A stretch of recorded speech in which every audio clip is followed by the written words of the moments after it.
Muhammad Ali was extolled on Friday as a boxer of incomparable grace, a magnetic entertainer and a man of conviction who gave a voice to the oppressed, as a two-day celebration of the greatest came to a rousing end in his Kentucky hometown. At an emotional memorial service at a Louisville sports arena, former U.S. President Bill Clinton, comedian Billy Crystal, Ali's wife Lonnie and leaders of many of the world's religious traditions delivered powerful tributes to the man who Clinton called a universal soldier for our common humanity. He decided at a very young age to write his own life story, the former president said. He decided he would never be disempowered. Earlier in the day, an estimated 100,000 people came out to honor Ali on a hot and sunny day, chanting his name and throwing flowers along the 23-mile, 37 km, funeral procession. At the end of the route, he was laid to rest in a private burial, 1 week after he died at the age of 74. Ali, who was once scorned for converting to Islam and lost 3 years of his boxing career for refusing U.S. military service during the Vietnam War, ended up becoming one of the most celebrated Americans in modern history, at home and abroad. What does it say of a man, any man, that he can go from being viewed as one of his country's most polarizing figures to arguably its most beloved? Sportscaster Bryant Gumbel told the service, which was led by Imam Abdul Shakir, one of Ali's spiritual mentors. One of his enduring contributions was to restore pride in African Americans after centuries of being denied a sense of somebody-ness, said Rev. Kevin Cosby, senior pastor of St. Stephen Church in Louisville. Before James Brown said, "I'm black and I'm proud," Muhammad Ali said, "I'm black and I'm pretty," Cosby said, comparing the boastful boxer to the godfather of soul. Ali dared to love black people at a time when black people had a problem loving themselves.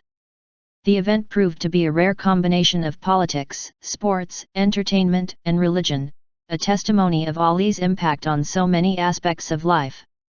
At times, it took on a decidedly political tone.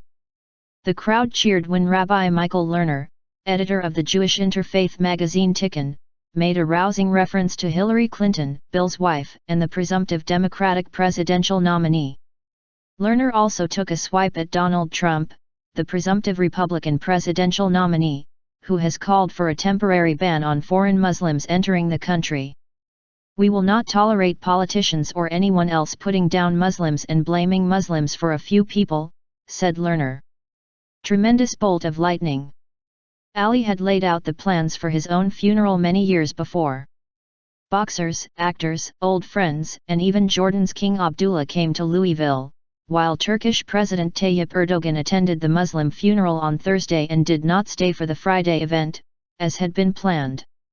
Adding levity to the service was Crystal, who reprised bits of his trademark comedy routine in which he imitates Ali, and sportscaster Howard Cosell, an important early supporter of Ali during his most polarizing years.